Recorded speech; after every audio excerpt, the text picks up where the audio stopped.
Are you a service-based business owner looking to increase profits to fund your lifestyle? Well, this podcast is for you. We bring you inspirational guests sharing actionable tips to solve many of the struggles you face each and every day. And now, over to your host, Paul Higgins. Welcome to the Build, Live, Give podcast. If you're a first-time listener and you love what you hear or maybe see, please subscribe. If you're a regular, I really appreciate your support and always love to get your feedback. You can leave me any questions for either the person that I'm interviewing or myself at paulhigginsmentoring.com/questions. You're welcome to take notes, and believe me, there's lots of notes in this particular episode. There's actually even screen sharing of their frameworks. So I recommend two things. So one is you can take your notes because sometimes that's the best way to absorb things, but also get the transcription at paulhigginsmentoring.com.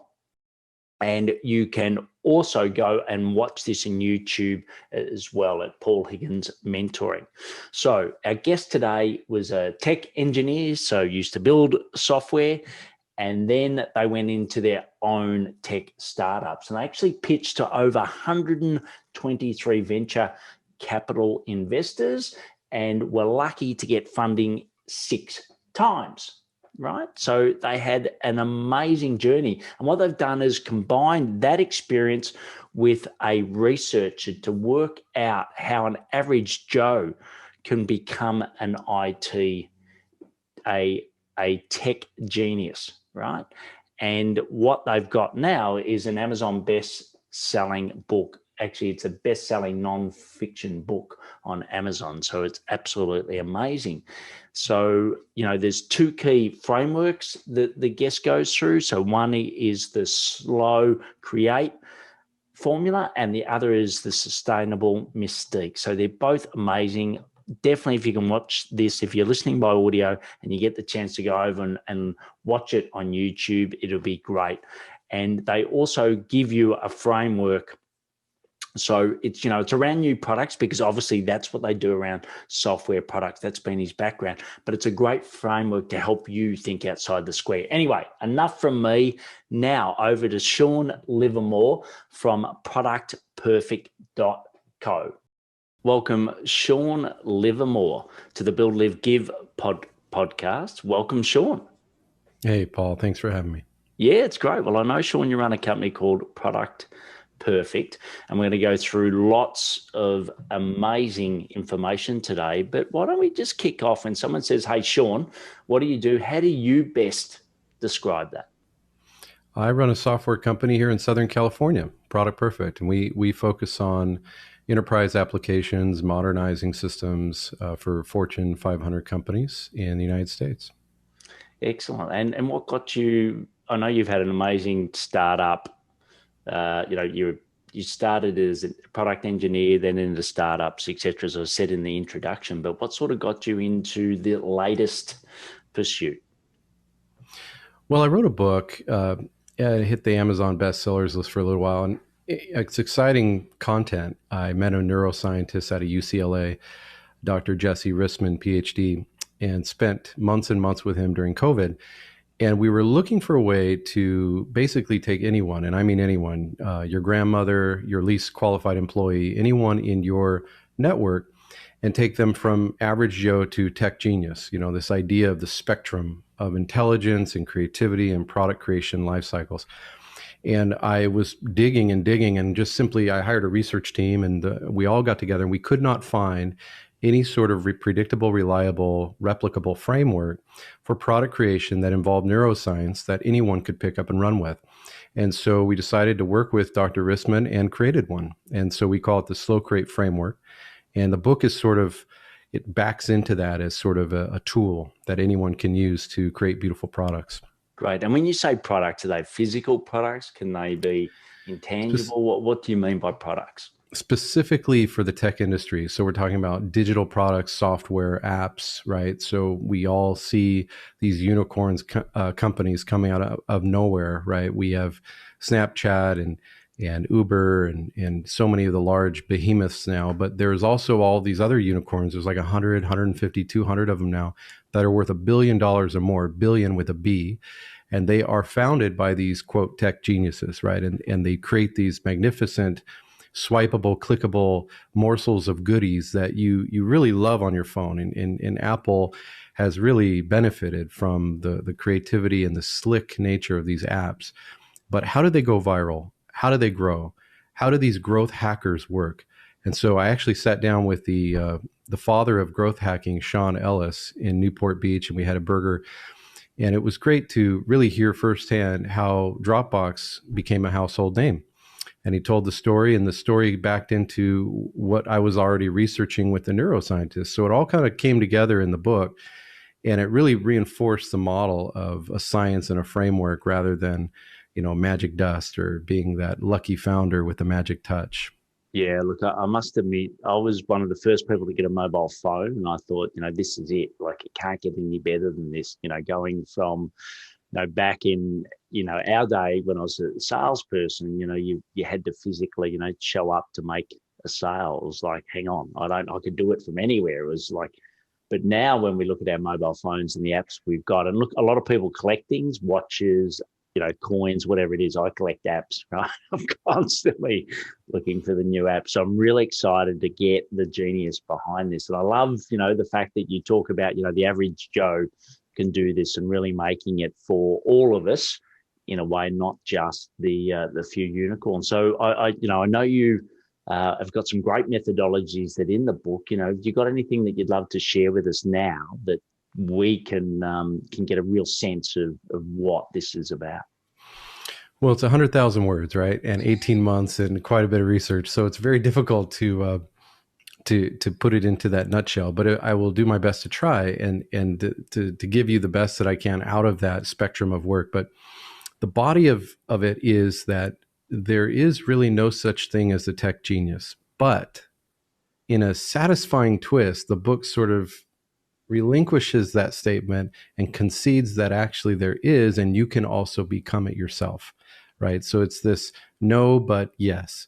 Now, in the murky water of that, there's a lot happening. There's a little bit of chili that we have to stir, and we have to get you contextually aware of what is and what is not qualified as high intelligence, high skill, polish or intuition and product savvy, right? There's certainly some hard skills that people have to learn. There's layers of that. Of being a software developer myself, I understand the many layers of what it takes to build a product, to deploy a product, to support a product, to envision a smooth and seamless experience, to solve all the latency issues from a technical perspective, hardware, software, firmware, user engagement, so many design aesthetic issues you have to think through. But on top of all those layers, even then, there's a million developers running around who are really good at what they do, literally a million. There's probably 20 to 30 million software developers in the United States in some way, shape, or form. And it's growing around the world, of course. It's such a global economy.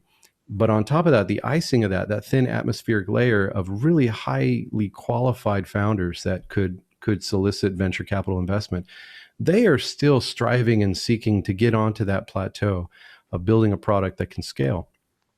So the book really explains the slow create framework came out of that. And so the ability to create a product from nothing systematically, organically.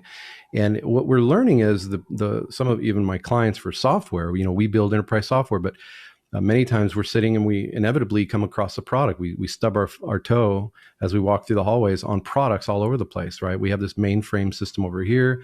We're going to rebuild it. We're going to refactor it. We're going to re-engineer it, rethink it. We have this legacy web app over here. It just continues to come back to products. And internally, the common thread is we don't have really a lot of designers in-house. We don't have a lot of aesthetic people or user experience people. Can you guys help us with that? And in essence, the whole agency model exists out there, right? So a lot of your audience probably runs an agency or is involved with an agency of some sort.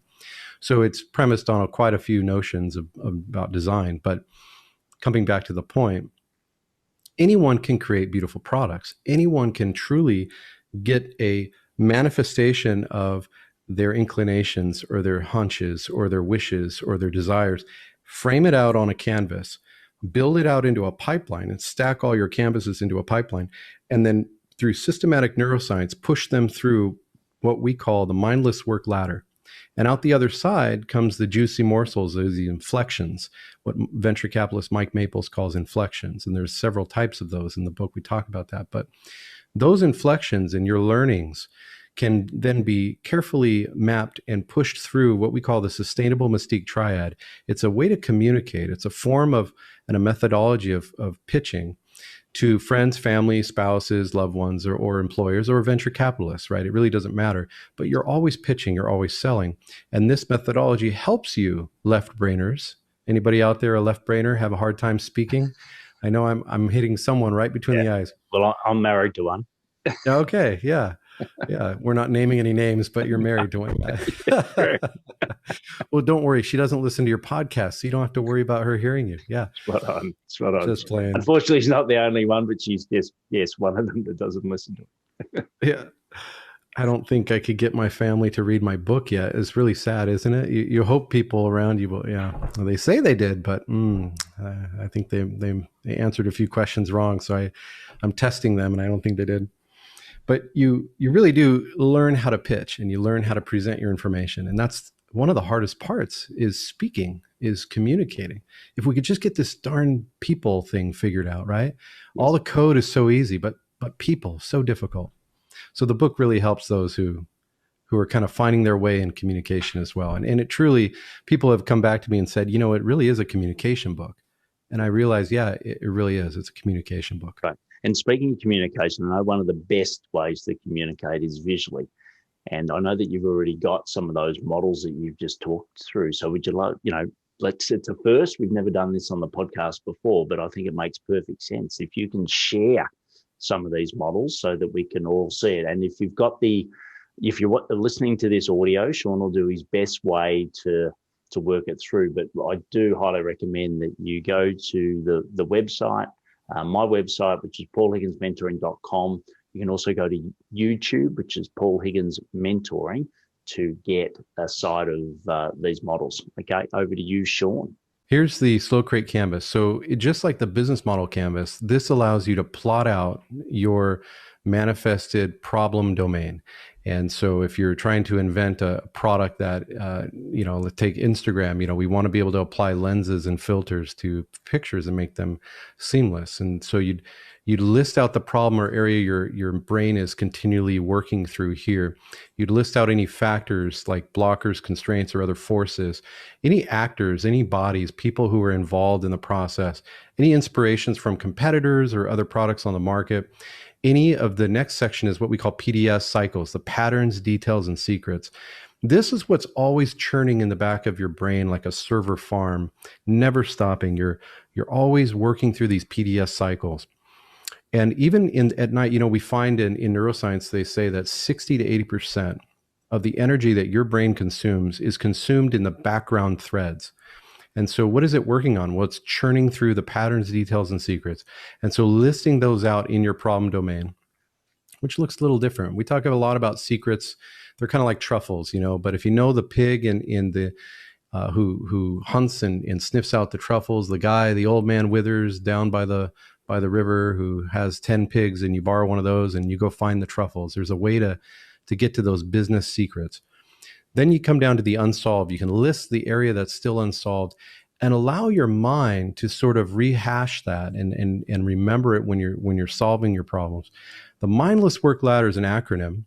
Ladder is LADDER. And so it stands for loosen, to ease your grip, become an antenna. You sort of daydream and drift, and then you emerge from that sort of stupor and recharacterize the problem domain. And typically, eventually, somehow you come up with what we call nibbles of synthesis. Again, working with neuroscientist Dr. Jesse Rissman out of UCLA, this is a neuroscience-backed mindless work ladder process that he and I over many months put together. And, there's been a lot of studies around this. When people are daydreaming off, they ask these participants, what are you thinking about? And the number one thing was typically household issues, paying the bills, kids, picking up from soccer practice. They're solving their day-to-day amygdala brain responsive problems that are more immediately important to them. And when you get over that hump, you go to the longer term or the the threads of operation that are not about survival, right? They're more about strategic engagement. And so by baiting the hook, you're sort of telling your brain, no, focus on exactly this. Please, brain, work for me here. Listen to what I'm saying. And you bait the hook. And so a quick explanation of that, as you go fishing, sort of emblematic here, you release control. Up here, you have full control. You're on the whiteboard. You're trying so hard. You're trying to, as Dr. Jesse Rissman described it, sculpt it with consciousness, right? You're literally trying to carve out the thing, right? The product. You're taking an active role. When you release control, you're taking a passive role, and you're doing what's called mindless work, or resting state functional connectivity, RSFC, which activates something called the default mode network in the brain. And that's where 60 to 8% of all your energy is going. And so down there, you have zero control, sort of like the fish nibbling on the line. You're letting go, you're daydreaming, you're folding laundry, you're doing something that requires very little thought, maybe driving to work, taking a quiet walk, sorting numbers, cleaning up your sock drawer, and you sort of lose yourself, right? And in those moments, you come back from it and you're like, oh, I got it. I know what to do, right? Yeah, and people often talk about taking a walk or getting out of the environment. Some may say go fishing, like your analogy here. But where do those do those moments happen anywhere? Is there any pattern in the research where you can draw on a particular habit that may induce those more than others? I think it's different for everyone. The list that Dr. Rissman and I worked through was more aligned with what I described earlier of kind of your day-to-day quiet walks, doing the dishes, laundry, etc. Yes. And because it's just what you do, it's how your body works. Your brain is sort of calibrated to take over. The default mode network knows how to kick in, and it fires up under the MRI. It's like colors of pink and blue all over the place of all the activity that's happening when people are daydreaming. Scientists used to think that it all goes dark, but it doesn't. It actually does the reverse. It lights up. And so why are we doing things the hard way? We have to learn how to let go, and we have to learn how to let our minds carry us forward. And it is, people come to me and say, I thought it was a book about the tech industry. I thought you were talking specifically to a tech audience. Well, I am. This is very techy. Neuroscience and AI and, machine learning and all the things that people are raving about these days, they have a lot to do with the creative models. And, you don't just magically walk into work and create a killer app. It takes time and effort and a lot of leverage of industry. So anyway, coming back to the canvas, once you fill out this canvas and you get the nibbles and they eventually lead to inflections, venture capitalist Mike Maples has a great talk he does on inflections. And so we talk about that a little bit in the book. But once you have a whole bunch of canvases, one for each problem domain, you can stack them in a pipeline. And so the pipeline allows you to put the most important areas out horizontally so that you can fold it up, put it in your pocket, take a picture on your iPhone and walk around with it and look at it when you need to. And you can literally solve 10 or 20 or 100 problem areas all at once. And your brain is calibrating and recalibrating and sharpening continuously and perpetually to take on the unsolved for each and every one of these and walk down this ladder and find those nibbles and draw out inflections. So this is critical. And I have mine behind my monitor. And so every day I calibrate my brain and it sounds nerdy, and that's fine. You can say whatever you want when I'm ringing the bell on the NASDAQ. You can come back and listen to this podcast and realize that maybe I was onto something, cross your fingers. But I seek to invent based on scientific rhythms. And I think a lot of people already do this. They just don't realize they're doing it. But so this is sort of a map for those who have a hard time putting it together. And once you come out the other side of the pipeline, you can put it, there's a funnel sort of to explain the process going from top to bottom, but you can put your inflections through this Sustainable Mystique triad. And so this triad is a form of communication that allows you to memorize and learn and get better and improve how your words become moments of fascination. Moments of fascination here at the top is the goal. Yeah. Right? Paul, when you're sitting down and you're talking to your wife or anybody about anything, the end result, wouldn't it be great if they were fascinated? It's hard to dispute that. When you read a book, Don't you want to be fascinated with the content? When you watch a documentary, you want to sit back and feel those euphoric moments and can't wait to tell or text or share that moment. In our quick bite-sized nugget morsel moments with people at dinner parties, or I guess on COVID, it would be any sort of online event, but Yes. you really want to take advantage of those minute, acute time periods to invoke just the right words to stimulate fascination. How do you do that? Well, it's three parts. You have to be working on interesting problems. That is a topic of its own, but some people are out there solving the wrong problem, and they devote years and years and years of their life to solving the wrong problem, but they started there, and so they don't know how to stop. Right. So stopping on one track and getting on a different track, a problem that the world finds interesting, that there's a large market for it. It's fundable, right? Investors are interested in that problem, solving that problem particularly.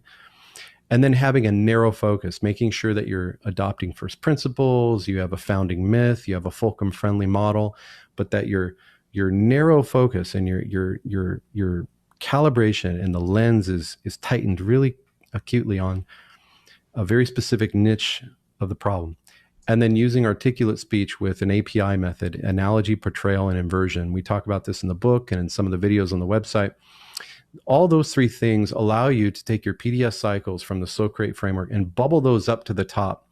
And eventually, as you speak and as you conjure those moments, it will lead to fascination. I've done this myself. I've seen it in the eyeballs of my audience. I pitched 130 times to investors, and I've raised 6 rounds of funding, and I see in their eyeballs when I've got them.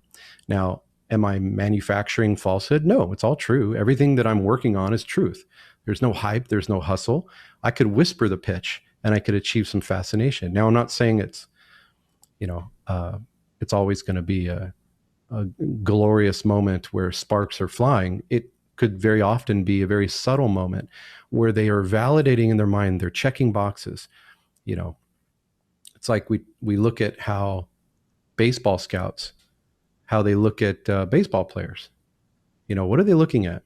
They're looking at the wrist, the hips, the legs, the feet. Sports folks out there know exactly what I'm talking about. And in the book, we talk about some fun quotes. They were looking at Ken Griffey Jr., one of the most famous home run hitters of my generation when I was growing up. They were saying, well, he's a little eager on the long ball, but his dad used to do it this way, and they had these comments about these baseball players. And they sit back and they chew on their sunflower seeds in the stands, and they sort of make their comments in their notepads and they go their way. Investors are sitting back listening to pitches all day long, and they're making their own notes and they're chewing their own sunflower seeds. And they're saying, well, this founder seems sharp, but you know what? He's a little blah, blah, blah, or she's a little blah, blah, blah. And, I'm not sure about, I think I have a winner here. He seems to make contact quite naturally. I think he comes from good stock, or whatever they're thinking. But fascination can be manufactured, and you can beat them at their own game by conjuring the best that your human body can put forth through a serial, systematic assembly line of words. And this is a big deal. It's very hard to do, but there's a lot of hype and hustle out there. A lot of calories being burned, a lot of sugar highs and caffeine. And you hear founders just going to town with all their glorious words. But it really is important to put it through a system, brevity, and manufactured glory. And that is what we call the Sustainable Mystique triad.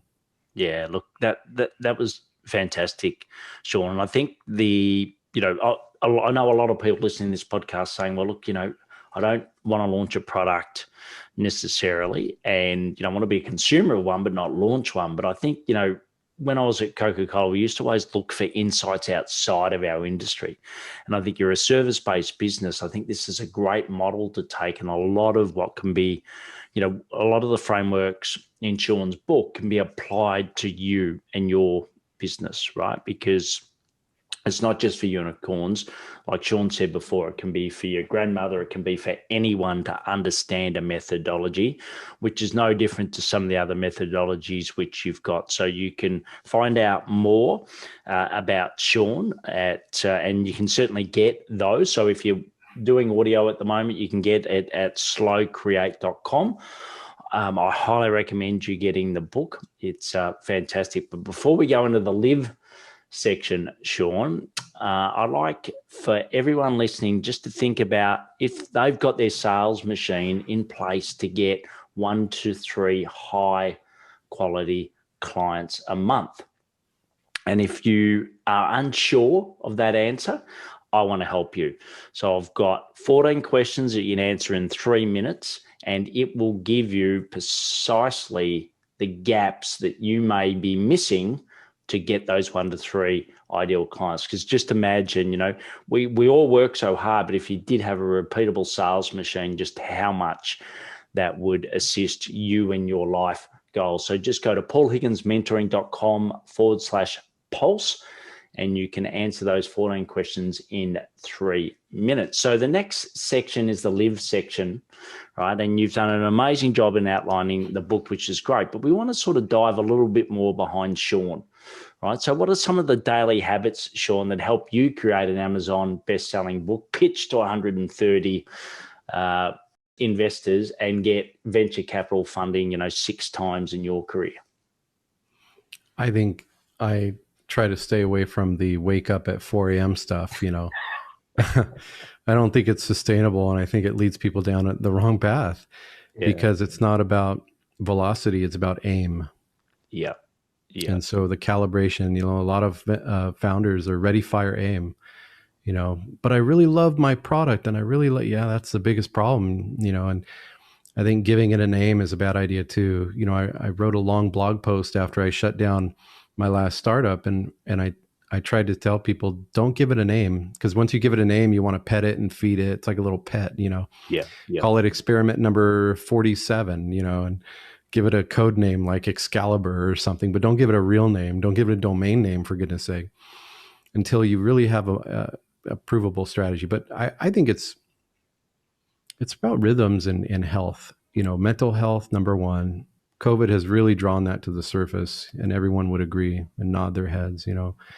People are really struggling with mental health. And I think having a good balance in your rhythms of daily life with health and food and exercise and family and finding your place spiritually and in this world. I'm a man of faith, so I believe in God and his saving grace. And so I find that to be the most important part of my life, but sharing that unashamedly. But I would also say that being around the right people and staying in the right zone, man, it is really easy to be distracted and pulled into the wrong rooms. And you really have to carve out, no, you know what? I need to work on these projects over here, and I need to let go of these things over there. And that's tough, very difficult, relationships and so forth.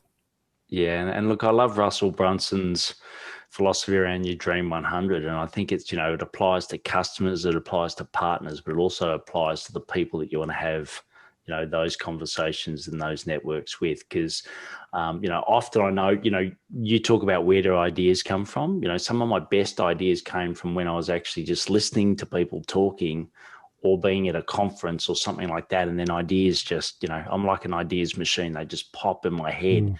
But it's that conversation. It's the quality of the conversation that helps spark those. So I think that's really important. Well, look, we're going to move into the give section. Now we've done the build, we've done the live. Now into the give. So what's a community or charity that you're passionate about and why? Yeah, I mean, we're involved in our church and give to our church here in Anaheim, California, but also my birthday a year or two ago, there's this orphanage in Mexico, and some wonderful young people got to go down and visit them and meet some of the kids and help sort of build a little house for one of the workers there. And then for my birthday, I told folks, don't buy me shoes. I'm sorry, don't give me a gift, buy shoes, because there's a certain type of shoe they really loved. And so we got I don't even know, $2,600 worth of Vans. I think we had like 80 something pairs of shoes that we put together and handed it off to the folks at the church, and they drove a truck down and quietly distributed those to all the kids. And it was just a wonderful moment. So, yeah, I'll give you the link to the orphanage, a very worthy cause if anyone out there wants to give toward that.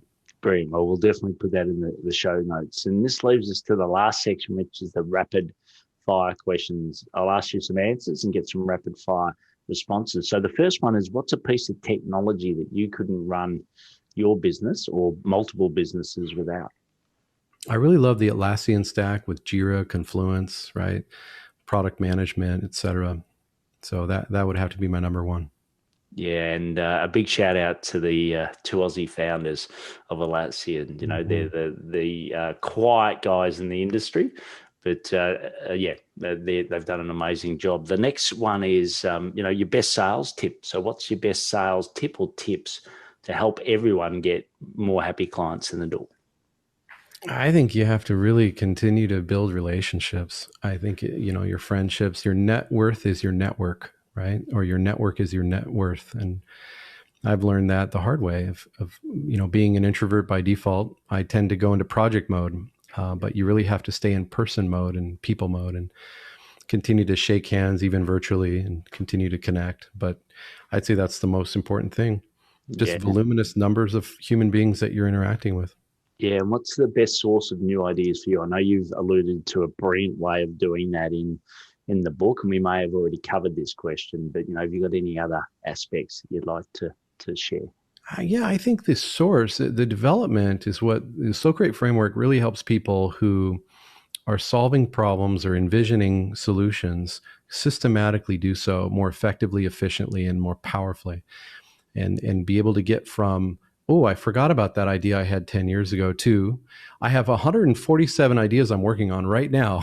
And at any moment in time, one might burst. You might want to invest in me, right? And becoming a most valuable player on a startup or a product team or a founder yourself.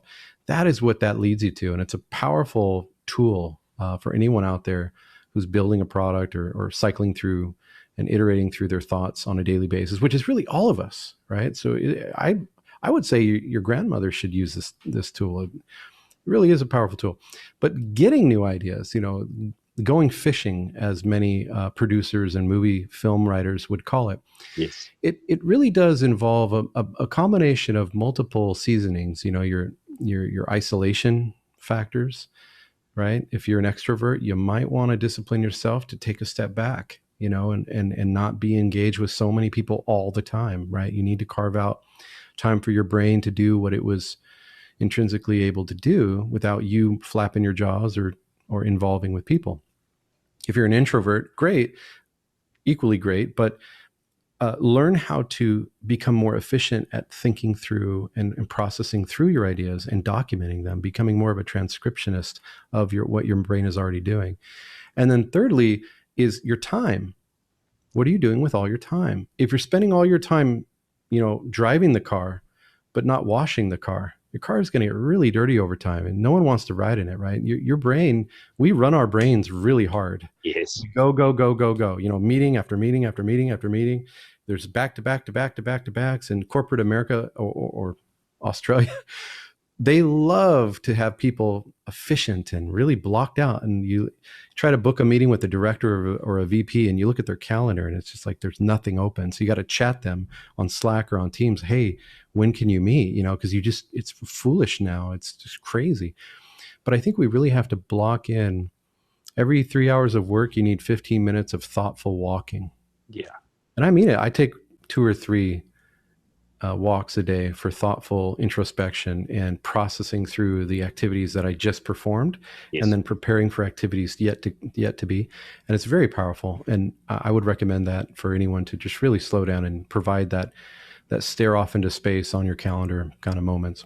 Great. Well, look, the last question is the big question. I always leave it to the end for that reason. But what impact do you want to leave on the world? Oh man, it's such a difficult one. I think, raising 2 daughters is that my daughters are okay, they're safe and they're healthy and they're happy and serving God and doing good things in the world. And that my wife knows that I'm 100% all in faithful. But other than that, I think improving the lives, I like to help people get work. I don't know why. It's just been something that people have come across my desk and have needed jobs, and I've been able to help them get into work. I taught a welder how to code, and he was able to learn how to get into the tech industry. And I think that's where the book Average Joe sort of came out of me too, is this desire to leave a mark of improvement on the lives of those in or around the tech industry, or those on the outside trying to get to the center. helping them, welcoming them to the center where the water's warm, and because I think tech can be very exclusive, and I think we should make it more inclusive in all things, right? Yes. Yeah. Look, fantastic. So, it's been absolutely a treat having you on, Shawn. It's a topic that, is not my standard podcast interview, which is what I love, because I really do think, all of us need to take that time out. Like, I must admit, I'm guilty of listening to many podcasts, right? So if I go for a walk, I'll listen to podcasts that stimulate my ideas, but it's often I don't walk just alone with my thoughts, right? So I think this has been a great podcast to bring that to the fore, but also give some brilliant frameworks. So once again, you can get those frameworks at slowcreate.com. You can get the book Average Joe, and the full title is Average Joe, Become the Myth of the Tech Genius. So you can get that at averagejoetechgenius.com. Right, so all of those links will be in the show notes. But fantastic having you on today, Shawn, and I really appreciate you sharing. Thank you, Paul. Mutually. Great. Thank you. Bye. Bye-bye. So I enjoyed that interview with Shawn so much. He shared his screen. He showed you the frameworks, which I think really helps. And once again, if you only listen to an audio, that's fine. You can go and get all of his frameworks at slowcreate.com. But if you do go to the YouTube, you can see the full interview and what he's done. And, I think, yes, it was very much product-based, etc., but I think these things you can apply in your business. And I'll be certainly taking his framework and applying it to get some more of my dreams, my ideas to traction. I want you to do the same. So you can go and get his book. Remember, it's an Amazon best-selling book at averagejoetechgenius.com. So that's averagejoetechgenius.com. And also you can once again get the frameworks at slowcreate.com. So the sales, so I talked about getting a sales machine to get 1 to 3 high ticket items for your business, or high ticket sales for your business. Just go to paulhigginsmentoring.com/pulse. Please take action to build, live, and give. Thanks for listening to the Build, Live, Give podcast. If you like what you heard, please share it and leave us a review. It would mean the world to us.